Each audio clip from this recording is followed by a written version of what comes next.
Exacto. A los Joaquín. Bueno, pues para los que nos siguen por Colorvisión o por la 107.7, la Super 7, el presidente de la República ha extendido la legislatura que terminaba ahora e iniciaba el 16 de agosto, se ha extendido hasta el 15 de agosto para conocer en el Congreso proyectos pendientes. Se dio a conocer ayer el decreto del presidente, primero en una sesión de la Cámara de Diputados, cuando el presidente de la Cámara, Alfredo Pacheco, leyó el decreto del presidente de la República e inmediatamente dijo a sus compañeros a trabajar.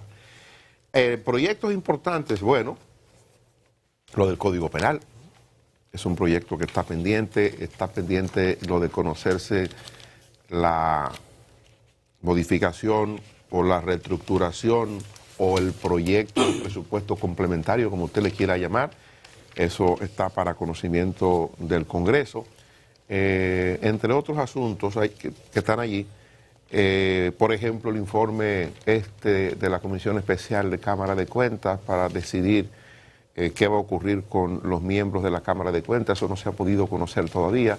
Está por conocerse en el proyecto que tiene que ver, ayer lo comentamos, con lo de la ley previa para lo de extensión de dominio que se conoció en la Cámara de Diputados, entre otros. Esos proyectos se supone que algunos de ellos, no siempre cuando se hacen convocatorias extraordinarias se conocen los asuntos importantes pendientes, o todo se conoce una parte. Hay que ver cuál de esos proyectos resulta de más interés para el Poder Ejecutivo, que es el que hace la convocatoria a sesión extraordinaria. Bueno, vamos a ver cuál es la intención de la agenda. Yo no creo que los proyectos más conflictivos tengan salida. Yo no creo que el proyecto de Código Penal se vaya a conocer. Ya esto es una época electoral. Es un proyecto que no se van a meter en eso ni el gobierno, ni los diputados, ni nadie. Hay mucha presión de la Iglesia para eso, sobre todo, pero no parece que hayan condiciones para esto. Posiblemente las presiones sobre el gobierno que existen y sobre todos los poderes públicos para la aprobación de la ley de extinción de dominio, ya no su aprobación, que se conoce se aprobó, sino que se extendió y no puede entrar en vigencia hasta tanto no se apruebe la ley que define cómo se manejan los bienes que resulten retenidos por este mecanismo. Pudiera ser un tema de agenda, aunque yo continúo pensando que eso es una ley que deberá eventualmente ser revocada por el Tribunal Constitucional. Y vamos a ver qué se conoce. Seguro el presupuesto complementario. Eso es un tema que no tengo la menor duda de que es tal vez la principal motivación del Ejecutivo para extender la legislatura. Tengo entendido que el complementario en este fin de semana, más tardar, ya estará en manos del Congreso, o sea que será aprobado por el Poder Ejecutivo o enviado por el Poder Ejecutivo antes del viernes, y ese es un tema de alto interés para el gobierno, y veremos qué más. Pero dudo mucho, reitero, que los proyectos más conflictivos, reitero, Código Penal, por ejemplo, vayan a conocerse ya en este momento que estamos a menos de un año para unas elecciones. Hay unos segundos, estoy convencido de que el complementario, suplementario, como usted lo llama, aquí lo definió muy bien el ministro de Hacienda, pero tengo entendido que hay también por ahí un préstamo de una donación, de esas donaciones que son las que hacen el coro complementario de recursos que suplen al gobierno. Hay algo por ahí que también por un asunto de tiempo iba a llegar, y siempre quedan una que otra ley que son importantes presentar, pero en definitiva estamos ya en el periodo electoral y no es que eso es un clavo pasado, porque fíjense ustedes que muchas veces hay que, ahora como surgen algunos vientos de reclamo de parte de un sector del Senado, incluido del sector de su propio partido, el PRM, es interesante señalar que entramos en una fase de observación permanente en el Congreso. Alfredo Pacheco va a tener que emplearse a fondo para muchas cosas, y don Eduardo Estrella también. Que dicho sea de paso, he aprendido con don Eduardo Estrella que es un hombre fino y de mucho seguimiento y muy político, pero de resultados en aspectos que le dan mucha calma al tema de relaciones gobiernos, Congreso, porque hay que tener mucha ecuanimidad. Esto lo digo en función de lo que se llega. Sigue vigente el hecho de que en el Senado algunos miembros del PRM entienden que este último periodo tiene que ser con un cambio y el tren gubernamental, entiéndase el Palacio, pudiera seguir con el mismo esquema de tanto Eduardo Estrella como Alfredo Pacheco. Entonces, yo creo que debemos poner la mira, siempre hay que ponerla en el Congreso, porque del Congreso que surgen las leyes, del Congreso que surgen los movimientos, pero ya entramos en la fase final electoral. Señores, no es un año que falta. Las próximas elecciones son en febrero y lo que te faltan 6 meses. ¿Cómo es? 7 meses. En 7 meses aquí estamos en elecciones, con las elecciones municipales. Entonces yo pienso que ahí van a aprobarse leyes que tienen mucha incidencia y por eso la extensión de la legislatura. Bueno, perdone, antes de irnos del Congreso, quiero dar acuse de recibo de esta invitación que nos hace el presidente del Senado de la República, don Eduardo Estrella. Dice, presidente del Senado, Eduardo Estrella se complace en invitarle al acto de rendición de cuentas de la gestión legislativa, administrativa y financiera correspondiente al periodo 2022-2023, que tendrá lugar el jueves 3 de agosto a las 11 de la mañana en el auditorium del Senado de la República en el Palacio del Congreso. Es tradición que los presidentes de los bufetes directivos del Congreso hagan este tipo de cosas al finalizar cada año. Hay cambios o elección de los bufetes directivos 4 veces en el periodo de gobierno de los 4 años, y este es el tercer periodo de don Eduardo, quiere rendir cuentas e invita a la prensa a este tipo de ceremonia. Lo que dice Luisín, está pendiente de producirse cambios como manda la regla, la norma en la Cámara de Diputados y el Senado. Yo decía, cuando nos referíamos a esto ayer y la semana pasada, que todo parece indicar que el Ejecutivo se siente muy cómodo con la actual composición de los bufetes de las Cámara de Diputados, Senado de la República, y a pesar de que hay un compromiso que lo recordábamos ayer con Ricardo de los Santos, diputado de la provincia Sánchez Ramírez. Senador. Senador de Sánchez Ramírez, a pesar de que hay ese compromiso, reiterado ese compromiso, me da la impresión de que eso va a permanecer así como está. De entre otras cosas del Senado, hoy hay un reconocimiento a un gran artista dominicano, a Quinito Méndez, a las 10 de la mañana. Está ahí recibiendo la invitación, dice que José del Carmen Ramírez Méndez, cuyo apodo es Quinito, porque su padre era Don Quino, a las 10 de la mañana en el 5º piso del Senado de la República estará siendo reconocido luego de se aprobar una resolución destacando sus cualidades de compositor y de cantante y líder de orquesta. Bueno, miren, para él. Todavía mucha información de las entrevistas con el presidente Abinader ayer por aquí. El día informativo de ayer estuvo marcado evidentemente por la gran cantidad de información que ofreció el presidente. Pienso que fue un estilo que ya le caracteriza, de esa cercanía y esa fluidez para tocar temas, pero quiero particularmente referirme a algo en lo cual él no concluyó información y ya va sabiéndose buena parte de ella, y es relativo a Haití. Usted sabe que muchas veces aquí hemos planteado que al mismo tiempo que reconocemos el esfuerzo que hace el gobierno y particularmente el presidente en insistir constantemente en cada espacio que tiene la oportunidad de la necesidad de que la comunidad internacional atienda a Haití, no parece haber respuesta y parece que sería una situación de oídos sordos. Y el presidente lo decía en estos días en Bruselas, dice, bueno, y lo repetí ayer como una información, que no podía cansarse República Dominicana de Haití, que eso era algo que puede cansarse todo el mundo, menos nosotros. El presidente decía ayer que esa insistencia dominicana parece que comienza a dar frutos y que pronto habrá frutos sobre eso.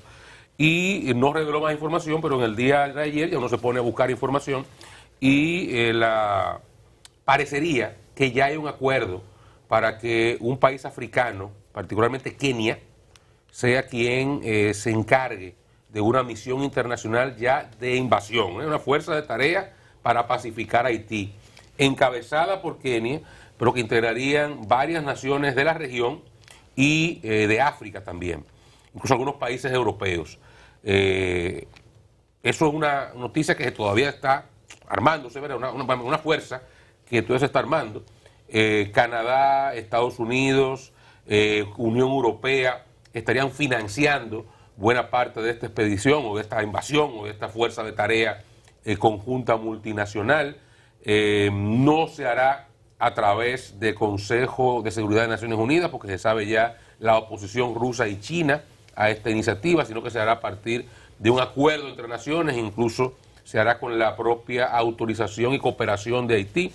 No se utilizará territorio dominicano para estos fines, no pasarán por aquí las tropas, no se utilizarán como centro logístico, no habrá de República Dominicana un esfuerzo de apoyo mayor desde el punto de vista, imposible intervenir tropas dominicanas en esto, claro está, se le dará el apoyo necesario desde el punto de vista de la forma en que estamos aquí, si requieren hospedaje, algún tipo de apoyo logístico puntual, pero todo se desarrollará o de algún país centroamericano o desde Jamaica, ahí será el centro de apoyo para esta fuerza, y parece que esto se va a hacer antes de que concluya el año, que los Estados Unidos, la Unión Europea y Canadá han logrado ya por fin las condiciones para ellos financiar una intervención de esta naturaleza, porque como hemos dicho antes, ellos están dispuestos, sobre todo Canadá, Estados Unidos también, claro,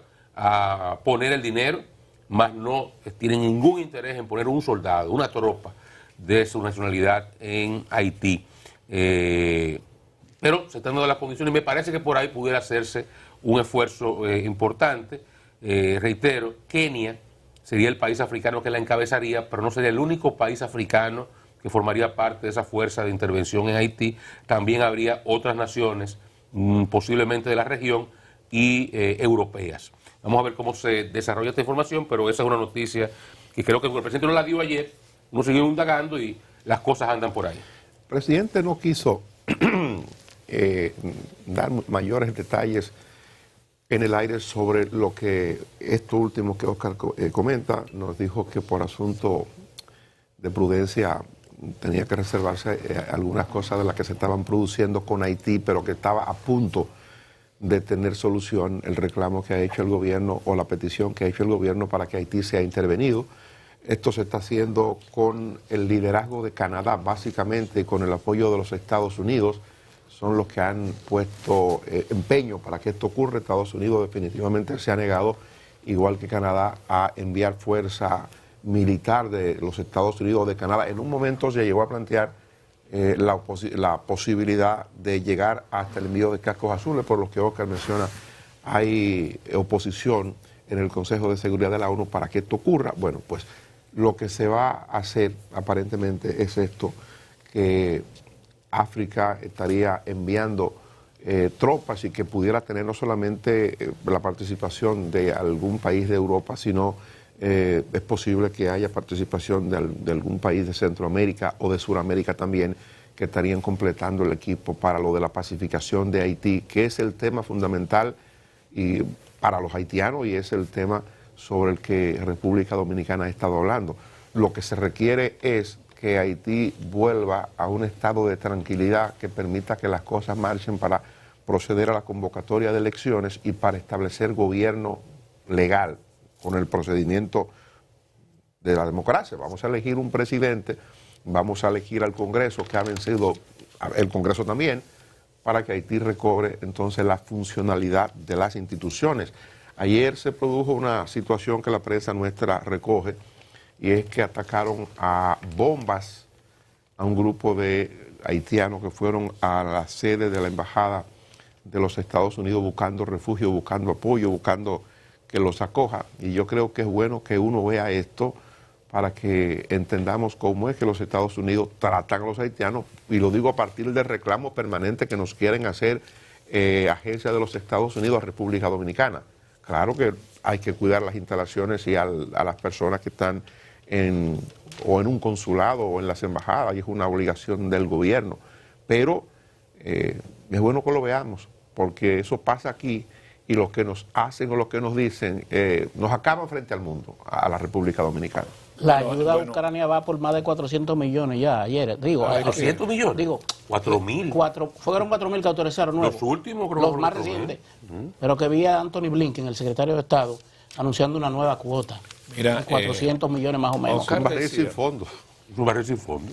Oscar decía que para introducir este tema del el efecto, ¿no?, de la entrevista de ayer, y yo creo que sí que él se refirió al efecto en los medios y en todos los lugares el día de ayer, y yo se lo extiendo hasta hoy, porque tú sigues dándote cuenta cómo los medios siguen, más que refiriéndose, refiriéndose a ese contenido variado, en la forma y en el estilo. Yo estoy muy complacido de lo que se pudo hacer ayer, porque esos son retos. La gente piensa que estas son tareas fáciles. Mire, desde que usted llega aquí, que usted se encuentra que usted llegó a un sitio, porque donde llega un presidente y más en una tarea así, desde allí de la Tiradentes yo decía, ¿y qué es lo que pasa? O sea, desde que tú llegas a la Tiradentes, inclusive es un operativo, pero bueno.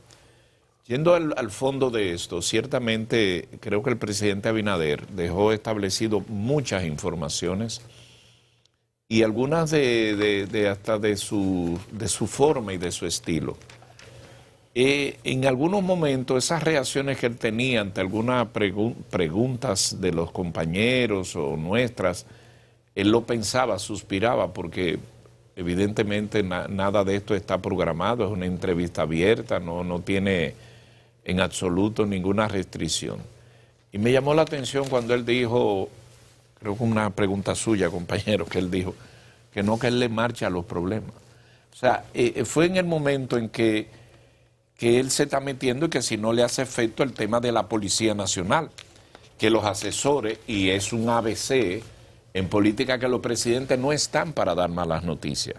Los presidentes dan buenas noticias y que cuando hay una mala noticia tiene que ser otro, un vocero, quien usted quiera. Entonces, ¿qué hace el presidente metido ahí los lunes en un tema que no lo ha resuelto y que es difícil? Y a mí me pareció que fue uno de los mejores momentos para el presidente Abinader, cuando él dijo que no, que él le habían recomendado eso, pero que él va. Y citó 2 o 3 casos donde él está y evidentemente recojo una nota de uno de los diarios donde dice que aplaude el gesto de valentía del presidente de enfocarse en el tema policial. Y lo citó y va a estar todos los lunes ahí, de hecho va a tener una que otras invitaciones. Y el otro tema fue, entre las novedades, 2:30 de la mañana, que parece que es su hora habitual, es como su hora cumbre de mandar mensajes y todo eso, pero el mensaje que le llegó a él de parte de Celín Rubio, que es su jefe de cuerpo de ayudante, que era en ese momento, y que le llamó para decirle lo de la muerte, que estaba en curso, la información de que habían asesinado al presidente de Haití, y que él despertó, llamó al ministro de Defensa, y que el ministro de Defensa estableció un operativo. Esos son detalles interesantes de cómo se manejan las cosas. Fíjense cómo el presidente, ciertamente hay un teléfono rojo.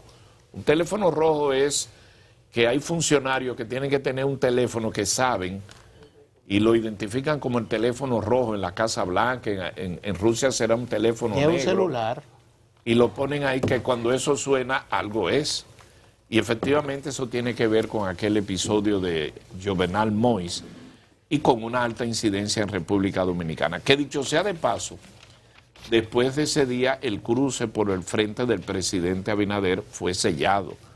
Es una calle pequeña, no es una zona muy transitada, pero donde vive el presidente de la República, tiene un par de casas al frente, eso está sellado y desde ese día se marcó un antes y un después. Interesante la entrevista ayer. El presidente quiso hablar mucho, se extendió más de lo que uno esperaba, ¿verdad?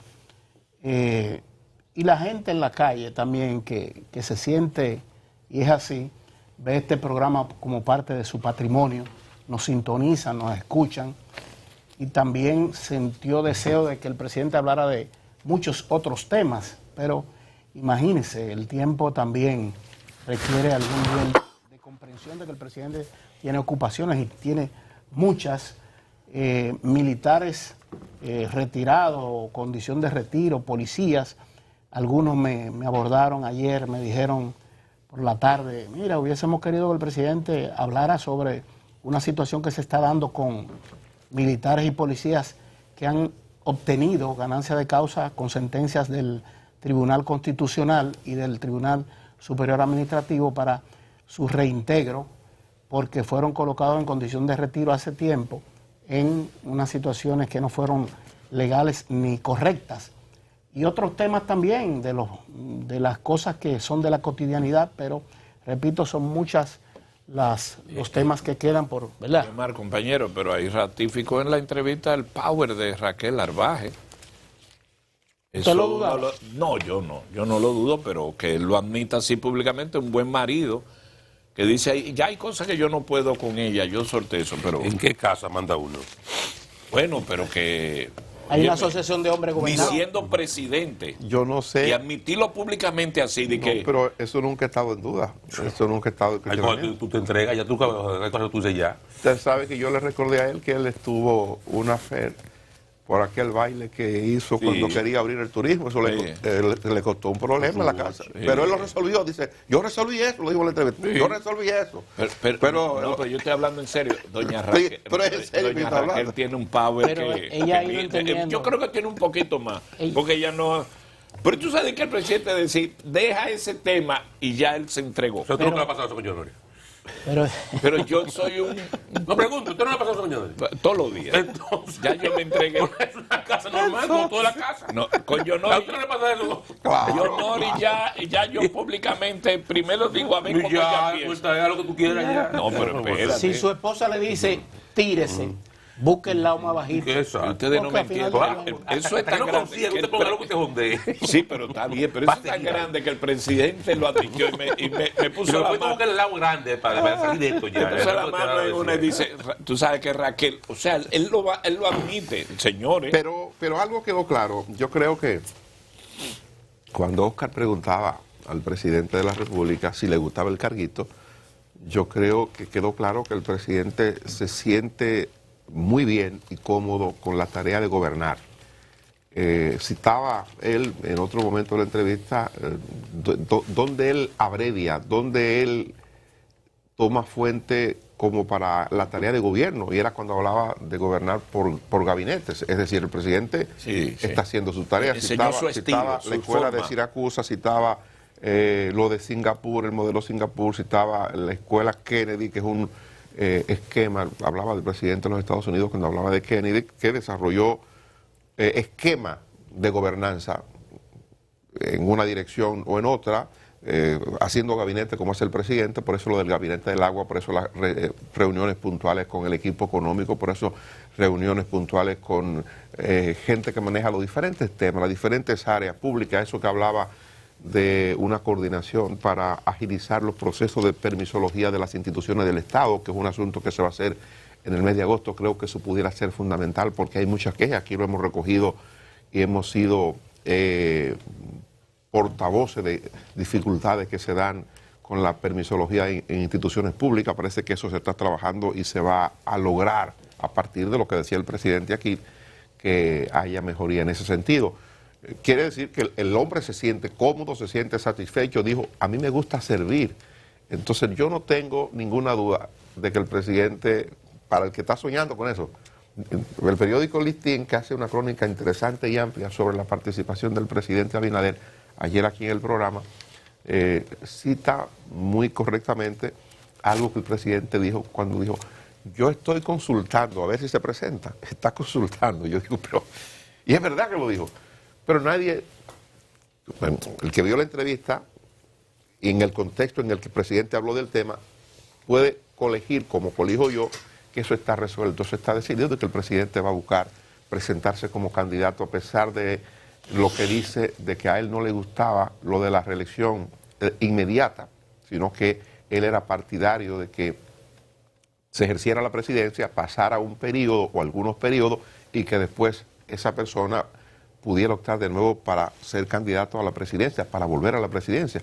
Pero el modelo que tenemos hoy día en la Constitución de la República es este. Y el chance que tiene el presidente para presentarse es este. Y el estadio que él describió sobre cómo va la economía. Es más, yo creo que él ayer dijo sin querer cuál va a ser el eslogan de su campaña. Lo mejor está por venir para la República Dominicana. Sin querer. O queriendo, ¿verdad? Creo que hace mucho que... O queriendo. Creo que hace mucho que no hace cosas así sin querer. Sí, los mejores tiempos están por venir para la República Dominicana. Y digo yo, perdón, y digo yo que yo les preguntaba sobre si él no tenía el deseo, el interés de hacer un gobierno en un tiempo normal. Y lo decía a partir de la realidad que le tocó asumir la presidencia de la República en medio de la pandemia. Fuimos uno de los primeros países del planeta que hizo un proceso electoral en medio de pandemia. En ese proceso electoral él ganó la presidencia, siendo candidato por su partido, por el grupo de partidos que se articuló para presentar a Luis Abinader como candidato. Entonces yo le digo, bueno, usted no piensa o no quisiera, después de haber hecho este esfuerzo, sacrificio, que él mismo citaba contando las cosas que habían ocurrido para que el país volviera a la normalidad, contando los efectos que había tenido el país o había sufrido el país y el mundo a partir de la intervención de Rusia en Ucrania, que a mí me sorprendió la valoración del presidente. Dice que los efectos de la invasión o la intervención de Rusia en Ucrania habían sido mayores que los efectos que había generado la pandemia. Pero claro, Daniel, pero por mucho. No estoy de acuerdo. Bueno, es una valoración del presidente pero a partir del impacto que ha tenido en la economía dominicana. Forma humana. Pero bueno, pero me llamó la atención que él tuviera ese concepto, esa valoración. Sí, Es que el mundo se cerró. Yo creo que es un ejercicio, digamos, que él lo hace a partir del inmediatismo de la situación que vive actual. O sea, ya él llega en un punto en el cual comienza a salir a camino en unas cosas, se cae otra, entonces puede tener esa sensación. Pero no, la comparación es insostenible. O sea, el mundo se detuvo. Una parálisis global. De hecho, los efectos que estamos viendo en la economía global hoy, la inflación, el principal elemento de inflación global hoy tiene que ver con la pandemia, no con la guerra en Ucrania, todavía hoy día. Independientemente de los elementos del grano, la materia prima, todo lo que usted quiera, eso son dos puntos incomparables. Ahora, quiero, sobre el tema de la repostulación del presidente, yo creo que los periódicos, y muchos de ellos privilegian muy cordialmente el trabajo que hicimos ayer aquí, la participación del presidente de la República. Creo que muy bien se mantiene en el rigor de lo dicho por el presidente. Él no dijo que va. Él no reveló, dejó todo en incógnita. Ahora, la comunicación no verbal dejó claramente que él va. Yo creo que... Y mire que no hablamos de eso ni fuera del aire, eso tema no se tocó. Nunca, en ningún momento de las conversaciones fuera del aire. Ni para uno buscar información de que para saber, nada. Eso ni se le preguntó. Pero creo que la comunicación no verbal fue muy clara. En algún momento prácticamente lo dejó ver. Y yo creo que es evidente. Quien no sepa que el presidente de la República se va a presentar a la repostulación es porque no está viviendo en este país. Ahora, sobre la primera parte que tocaba a mis compañeros, que es el tema de ese estilo de gobernanza, particularmente Daniel hacía énfasis en eso, donde él citaba Singapur, la escuela de gobernanza del Centro Kennedy, y otros lugares de pensamiento en los cuales se establecen modelos. Personalmente, independientemente de luces y sombras, que este gobierno como todos lo tienen, a mí ese modelo del presidente de la República me gusta. Me gusta muchísimo, creo que es muy eficiente. Y no quiero hacer, por eso no voy a mencionar, no quiero hacer comparaciones, pero aquí una historia que creo que muchos de nosotros conocemos, de un gran amigo que fue designado hace unos años en un ministerio, al cual no quería ir. Y el presidente de entonces le convenció para que fuera. Yo estaba bien, presidente, yo voy a ir, pero yo creo que en un mes nosotros nos juntemos para que usted me diga que usted quiere que yo haga ahí. Después yo me empapo un poquito. Pasaron 6 meses y no se había visto con el presidente. Para saber que el presidente de la República de entonces quería que le hiciera en ese ministerio. Un ministerio importante. Es un modelo. Y hay algunos que lo ven por periódico. Que venga el presidente en los consejos de gobierno. Ah, sí, y de lejos. Y de lejos. Porque si el presidente anda rápido... Eso es un modelo. Y fíjese, el presidente ni que le entró en crítica de eso. Dijo, yo lo respeto, pero yo tengo este. Y yo careo a los funcionarios. Mira que fulano, pero ¿qué tú, y esto que es tal cosa? Pero Y no tengo asistentes civiles, ¿no? Yo lo tengo son un equipo que en los lugares me dice, ¿cómo va el hospital tal sitio? Para él sabe, podrá ser que sepa y no haga nada, alguna gente dirá, él sabe pero no resuelve, otro dirá, no, él sabe pero resuelve. Está bien, hay como todo luces y sombras. Ahora, ese modelo de gobernanza, yo creo que es mucho más eficiente, sobre todo en países como estos, en los cuales el presidente tiene que resolverlo todo, porque hay realidades, ¿eh? Hay países en los cuales los presidentes no tienen que hacer eso. De hecho, en esos países nórdicos, usted se va, tal vez de la huevo en el tren con el presidente y no sabe que el presidente está ahí contigo en el tren. Porque los estados se resuelven en cada quien en la comunidad. Tal vez las 4 calles que hay un alcalde resuelve todo. Pero en países como estos, tan presidencialistas, el presidente tiene que estar al tanto de todo o no se resuelven las cosas. Un presidente que deje de las cosas andar por su cuenta, en países como estos, no es tan eficiente como un modelo como el que el presidente de la República definió, que es el que él utiliza. Yo reitero, personalmente a mí me gusta mucho ese modelo.